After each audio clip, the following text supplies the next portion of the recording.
The snake latched on it and held onto my finger like they do. This venom wants to kill you. Prepare yourself, you're going to die today.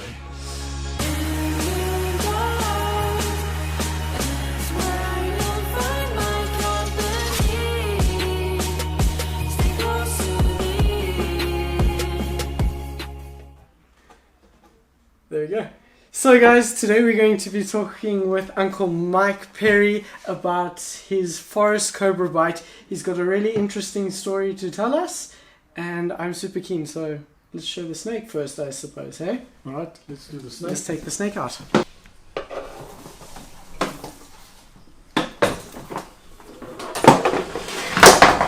So, this is the brown forest cobra. Find them from South Africa into East Africa. The front part of the body is brown, the midsection goes darker, and then a pitch black tail. Alright. All he wants to do is get away. That's most snakes, they just want to get away from us. They're scared of us. Okay, so why we took that snake out was due to the fact that that's what you were bitten by, right? Yeah, that was my last bite. Almost 10 years ago now, April this year. It'll be 10 years ago that I was bitten by that snake. So it happened in April 2020 or 2010. 2010, yes. So now it's 2020. Let's make sure this is focusing. What exactly happened? Well, I went to Tanzania to go snake training courses at the remote mines. I had been to 2 mines already. This particular day I was going to fly to the 3rd mine. Okay. And I'm at this small little airport at Mwanza, next to Lake Victoria. Okay. And at 6:15 in the morning, there's nothing. There's no activity at the airport. It's just dead still. So you were the only person in like a ghost town airport. So I waited for 10 minutes, and then somebody arrives. It looks like he's got some authority because he's in uniform. Yes. So I approached him. I said to him, "Do you work here?" He says, "Yes, I'm security." I said, "Excellent. You see my luggage over there? You see the plane out over there? I need to be on that little plane now because in 5 minutes time it's going to take off to go to the mine." Yes. So it's not a problem. Bring your luggage. I put my luggage through the X-ray machine. The last thing that goes through is my crate of live snakes that I use for the training. Yes. And all of a sudden he has a problem with this. And just for you guys, Uncle Mike actually trains people on how to handle snakes and trains on snake safety and snake awareness, especially for those places like mines where they encounter snakes frequently. So it's more of a PPE thing, which is, what is PPE? Personal protective equipment. We supply all the equipment, handling and the personal protective equipment. And then we do the snake awareness, the snake training courses. We teach the people how to treat snake bites. Normally you want the paramedics or the doctor that's on site to be on the training as well, so they're up to speed with what to do. Okay. So as you were saying about the guy not being too fond of snakes going through the X-ray machine at the airport. No, that wasn't really the issue. The issue was actually that he wanted a bribe, and I'm not keen on paying any bribes. My philosophy is, he's got his salary, so he must get through on his salary. He mustn't come and get money off me. Yes. Anyway, so we have a quick discussion there, half an hour discussion. Okay, so not really a quick discussion. Yeah. He insists on the bribe, and I'm not going to pay it. And then there's more and more people arriving, and his boss arrives also, and so now all of a sudden it's okay, you can go now. Okay. You just need copies of your passport and your permit, and then you can go. So it's fine. Now I'm gone through security. Yes. But there's no plane. The plane left 25 minutes ago. So now I'm stuck at the airport. I sit there for half a day. The next plane is going to take off in the afternoon. So I'll get there. Because obviously it's a rural area. There's not many planes going in and out constantly. Yeah. So there I am. And I sit and wait, and eventually I fly to the mine. And I'm in a bad mood. I try and do a rush job. Put full day's course into a half a day, and you can't do that. Yeah. And not paying attention. So anyway, we busy handling snakes. We had handled a number of snakes already. The last snake we had was a large 1.8 meter forest cobra, and everybody handled the snake. We were done with that. The snake was back in its bag. Now here's one of the problems. The bags that I received the snakes from Yes. the reptile supplier was mosquito mesh bags. So Okay. the snake can just see any movement around it. Yes. And when the snake was in the bag, I lifted it up to put it in the crate. Unfortunately, I'm not paying attention because of my bad mood. My hand is Okay. next to the bag and the snake bites me through the bag. Hectic. So inevitably there's a lot of things that played Against a me. role Mm. prior to the bite. Yes. So it kind of just shows you got to know yourself, like if you're in the right mood to be with a venomous snake at the time. Yeah.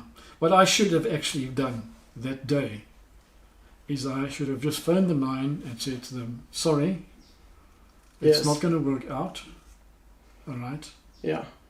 I'm not going. That's what I should have done. Yes. So tell us a bit more about the bites, like So, what happened. Typical cobra bites, the snake latched on it and they held onto my finger like they do. Okay. They latch on and they chew. So the snake's held onto my finger and I pull my finger out of its mouth and the fangs cut the finger. And so now the finger chokes blood. Oh, So it's bleeding. okay. My trainees disappeared. They ran away. All of them. And you just taught them a course on how to They handle these just situations. ran away. They were obviously scared the snake's going to get to them next. You know? Yes, even though it was still in the It bag. was still in the bag, yeah. Yes. Anyway, they ran away. One guy stops in the distance, turns around, and he shouts, "We must bandage your arm for first aid." I said to him, "I'm not going to bandage my arm." I said, "I'm going to get in the vehicle here. The security manager is now going to drive me to the clinic. In 5 Yes. minutes' time, I'll be in the clinic, and that's my first aid." Yes. Oh, okay. So I grab my camera, I get in the vehicle, we drive. I say to the security Always manager, grab your camera. You got to document everything. I said to the security manager, "Just phone the clinic. Just warn the doctor we're on our way." He phones. I arrive there. My heart sinks. In front of me stands this young doctor. Young Tanzanian doctor. I said to him, "Doctor, have you treated a snake bite before?" His eyes go wide. He shakes his head. He says, "I've never seen a snake bite in my life." So I said to him, That's not a situation you want to be in, especially with Uncle Mike, because yeah, I'll you- tell the rest of yes. the story now. Anyway, so I said to him, "All right, don't worry about this. I train doctors. Today you're going to get on-the-job training. I'll be your trainer and your patient." the best way to do it, not really. Then I asked him the next question. I said to him, "Have you got anti-venom here?" He shakes his head. He says, "There's nothing here." My next thought was, "Yes, Mike, this is a dog day in Africa for you." A Not doctor, just because of load shedding. doctor that doesn't know what to do for snake bite and no anti-venom, prepare yourself. You're going to die today. So I then just thought for a minute and I said to the doctor, "Okay, can you show me where you keep refrigerated medications?" So he says, "Okay, let me show you." He takes me out of the room. He takes me to another room. There's a small fridge. He says, "All those medications are in there." I said, "Thank you." I go to the fridge, I open it up, I scratch around, and it wasn't half a minute. I find 10 ampules Sanofi Pasteur. The French polyvalent for Africa is in his fridge. He doesn't even know he's got anti-venom. So that must have been a big relief. It was a relief, but here's the problem. Yes. So I said to him, "Look, you have anti-venom." This is a relief for him also. Yes. His smile almost cuts his head off. "I inject you, I inject you." I said, "But relax. You inject me when I tell you to do it, not before." So here's the dilemma I'm faced with. I'm allergic Yes. to anti-venom. You inject me with anti-venom, I get anaphylactic shock, and in 5 minutes I'm dead. In order for you to treat me, you must be an experienced snakebite doctor that's treated many snakebite cases. And in amongst those cases, you've treated many cases of anaphylaxis. Yes. All right. And in this case, obviously, this is a new doctor. He's never had experience with this He before. freely admitted, when I asked him, he told me he's never seen a snakebite case in his life. He's not experienced to treat me. Yes. Right? If I take antivenom now to save my finger, I could maybe save the finger, who knows. But if I get anaphylaxis, he won't be able to deal with it. Yeah. So I said to him, "Right, forget about what happens at the bite site. What we're going to do is we're going to look for the 4 milestones that we look for in a neurotoxic bite. If one of those 4 take place, I take antivenom, not before." Yes. Then I said to him, "We need vascular access. You must put me on a drip." Going in stand, one ear, coming out the other. and I say to him again, I look him in the eyes and I say to him, put me on a drip. And he just looks at me. It's almost like he doesn't know what the word drip is. But he's supposed to be a doctor. Yes. The next thing I said to him is, all right, forget the drip, sit.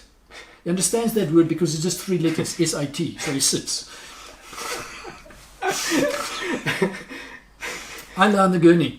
Yes. Half an hour of the bite, I said, bring the vomit bucket, I'm going to be sick. I vomit, vomit, vomit, vomit. And that's Lie typical down. for a neurotoxic bite, am I right? A lot of snake bites you get vomiting, but it's a greater feature of a neurotoxic bite because this venom wants to kill you. Yes. All right.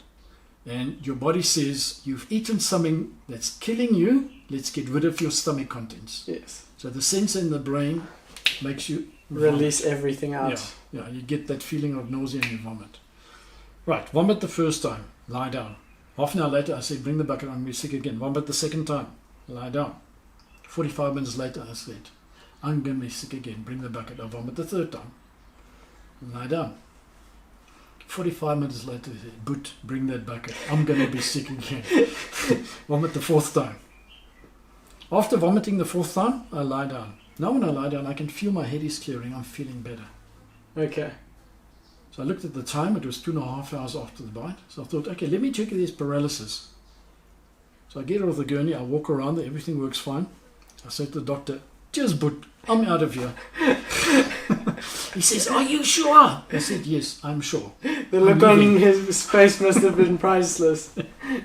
He asked me if we could just do one more ECG. I said, no, it's fine. We can do one more ECG. We did it. It was fine. Like the other two we had already done. Yes. All right. I went to the mess hall. I had no appetite. I went to my room, phoned the wife. Now, just one tip for all the men out there. No, don't tell your wife that you're bitten by a snake. Okay? Especially if you're in the middle of nowhere in Africa. The thing is, women, that's the way they are. They worry for 10 other families, their family and 9 others. Yeah. It's just the way they are. Men don't worry. Okay? Just wanting to protect their family. Yes, that's it. the way they are. Right. It's no use I tell my wife, I'm, 3,000 kilometers away in the bush. What's she Yes. going to do? Nothing. Anyway. So, we had a little conversation and then I went to sleep. And I slept nicely for 2 hours. Okay. And then there's a knock on the door. And I open the door and there's this doctor standing in front of me. I said, yeah, doctor, what do you want? He says, no, Mike, I'm just checking you're not dying. So I said, you don't have to worry. This is a mild cobra bite, it's not going to kill me. Yes. So you're not going to lose your job. Don't worry about anything. All right. There's going to be tissue damage. Tissue damage we sort out a week after the bite. Yes. So tomorrow, I've got a 5.5 hour road trip to get to the airport and then I'm going to fly to Dar es Salaam. Okay. So that takes care of tomorrow. Tomorrow night I sleep over in Dar es Salaam. Day after I'm going to fly back to South Africa. Right, so when I'm back in South Africa, I get this checked out. There's nothing for you to do now. So, cheers, Boot. Go. So he left. And then I couldn't sleep anymore because of the pain. The pain was terrible. It felt as if I was holding my finger over a candle flame. And you can't take it away from the candle flame. Just in that one spot Yeah, in your just finger. on the tip of the finger there. So like a highly concentrated. Yeah, terrible pain. And the rest of your body? Did you have any aches and pains? Not really, no. Okay, so it was just that intense pain on the tip of your finger. Yeah, yeah. And the next morning the finger was dark blue. You could stick a needle in the finger and leave the needle because I can't feel it anymore. It was finished. That's amazing how quickly the venom works. So obviously that snake bite had quite a bit of cytotoxic components in it, not just neurotoxic. So anyway, I got home and then 8 days after the bite, I went to a hand specialist and we had a quick discussion about the finger, and his advice was that he thought it was best to remove the last digit on the finger, which I agreed with him. That's exactly what I wanted to hear from him, because that is what I would have done. Yes. And he confirmed my thoughts already. Okay. So I had local injection, waited for 20 minutes, lie on the gurney. It's got an armrest like this, and I can watch him take the tip of the finger off, and I can go home. Did you watch him? Yeah. That's crazy. Half an hour later, I'm going home again. Yeah, but watching your finger getting chopped off is But you kind can't of... feel it. No, but even if you can't feel it, it's like a mental thing watching your finger get chopped It's off. gone. It's finished already. Yeah, not just anyone can do that though. So then he took the finger and he sent it to the pathologist to find out if there was any bacteria or whatever, Okay. Which was a pity. You wanted to keep the finger? Yeah, because for 2 months I had pain in the finger. If I had the tip of the finger, I could just put some painkillers in there. I don't think it works like that. You see, Uncle Mike is pretty funny. It doesn't work like that. You could have sold your finger like Don Broadley for like made millions. Yeah, I suppose, but the pathologies threw it away. Why would they? Anyway, so I had that first operation 8 days after the bite. My camera ran out of memory and we missed the juicy parts, literally, because Uncle Mike was talking about how brown stuff started to ooze out of his finger and he had to go back to the guy and get it like chopped off some more because the bone became mush. And that's a story for another day, I suppose. Anyway, guys, all the links to Uncle Mike's things like his African Reptiles and Venom, the social media, will be down in the description below. Please do me a huge favor, go check them out and subscribe if you're new. Like this video if you enjoyed it, even if it was pretty creepy. Thanks guys for watching. I really appreciate each and every one of you. Remember to go out, learn, explore and inspire. Cheers guys.